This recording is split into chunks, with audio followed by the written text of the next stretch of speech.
പുതിയൊരു വീഡിയോയിലേക്ക് സ്വാഗതം.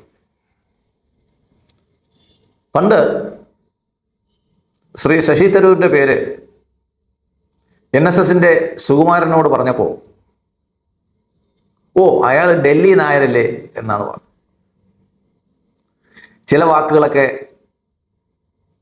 കുറിക്ക് കൊള്ളുക മാത്രമല്ല അറം പറ്റുകയും ചെയ്യും. തൻ്റെ തറവാട്ട് സ്വത്തായ മന്നം സമാധിയിൽ പുഷ്പാർച്ചന നടത്താൻ ചെവിയിൽ രോമമുള്ള നായന്മാരായ സുരേഷ് ഗോപിയെയോ ആനന്ദബോസിനെയോ അനുവദിക്കാൻ അദ്ദേഹത്തിന് പോപ്പിന് മനസ്സില്ലായിരുന്നു. നായന്മാരൊക്കെ ഒന്ന് അടങ്ങി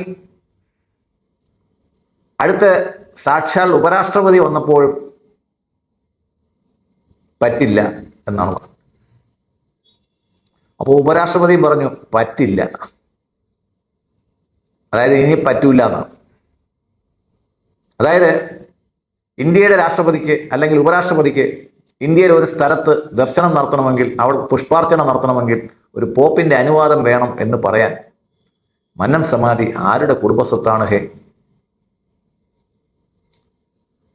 എന്തായാലും ഇതോടെ ശ്രീ മുൻ ഗവർണർ ആനന്ദബോസും സുരേഷ് ഗോപിയും ഒക്കെ തീരുമാനിച്ചു ഡൽഹിയിൽ ഒരു മന്നത്തിന് സ്മാരകം പണിയണമെന്ന്.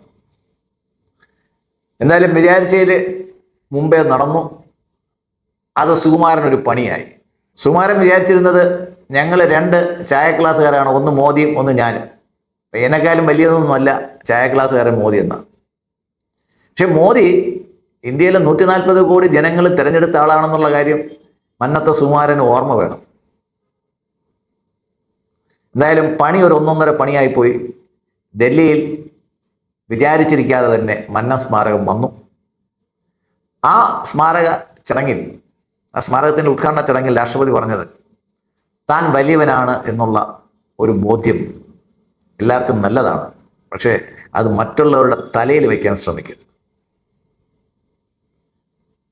ഇന്ത്യൻ ഉപരാഷ്ട്രപതിയെ കൊണ്ട് ഇത്തരം ഒരു മോശം പരാമർശം നടത്തിക്കാൻ കഴിഞ്ഞ ഒരു നായരെ ഓർത്ത് മന്നത്തപ്പൂപ്പൻ സമാധിയിൽ കിടന്ന് അഹങ്കരിക്കുന്നുണ്ടാവാം. ഭാരതകേസരി എന്നുള്ളൊരു പട്ടം എന്തായാലും നെറ്റിയിലുണ്ടല്ലോ. ആ മന്നം കേസരിയെക്കാളും വലിയവനൊന്നുമല്ല ഭാരതകേസരി എന്ന് മന്നം കേസരി എപ്പോഴും മനസ്സിൽ ഓർക്കാറുണ്ട്. എന്തായാലും നമ്മുടെ ഉപരാഷ്ട്രപതിയുടെ സാരോപദേശം ചാകാൻ നേരത്തെങ്കിലും ഒന്ന് അനുസരിച്ചെങ്കിൽ നന്നായിരുന്നു. എളിമയും സംസ്കാരവും കോമൺ സെൻസും ഇതൊന്നും ഒരു സ്കൂളിലും പഠിപ്പിക്കില്ല സുകുമാരൻ. ഇതെല്ലാം വീട്ടിൽ നിന്നും തറവാട്ടിൽ നിന്നും സ്വന്തം അച്ഛനമ്മമാർ കഷ്ടപ്പെട്ടുണ്ടാക്കി കൊടുക്കേണ്ടതാണ്. നമ്മൾ ഓരോരുത്തരും പോകുമ്പോൾ നമ്മുടെ സംസ്കാരം കൂടെയാണ് കൊണ്ടുപോകുന്നത്, നമ്മുടെ അറിവ് കൂടെയാണ് കൊണ്ടുപോകുന്നത്. അത് എപ്പോഴും നമ്മുടെ കുടുംബത്തെ പ്രതിഫലിപ്പിക്കുന്നതായിരിക്കും. പല സാഹചര്യങ്ങളിലും നമുക്ക് മോശമായി പ്രതികരിക്കാൻ പറ്റാതെ പോകുന്നത് അവർ എൻ്റെ അച്ഛനെയും അമ്മയും ഓർത്ത് എന്ത് പറയും എന്ന് വിചാരിച്ചിട്ടാണ്. മന്നം സുകുമാരന് ഇത്തരം ആദികളുടെയും വ്യാധികളുടെയും ഒന്നും ആവശ്യമില്ല. എന്തായാലും ഉപരാഷ്ട്രപതിയെ കൊണ്ടുവരെ നല്ല സർട്ടിഫിക്കറ്റ് വാങ്ങിച്ചു. ഇനി ഒരാളും കൂടെ സർട്ടിഫിക്കറ്റ് കൊടുക്കാനുള്ളൂ, അത് രാഷ്ട്രപതിയാണ്. എന്തായാലും അതും ഉടനെ കിട്ടുമെന്ന് നമുക്ക് പ്രതീക്ഷിക്കാം.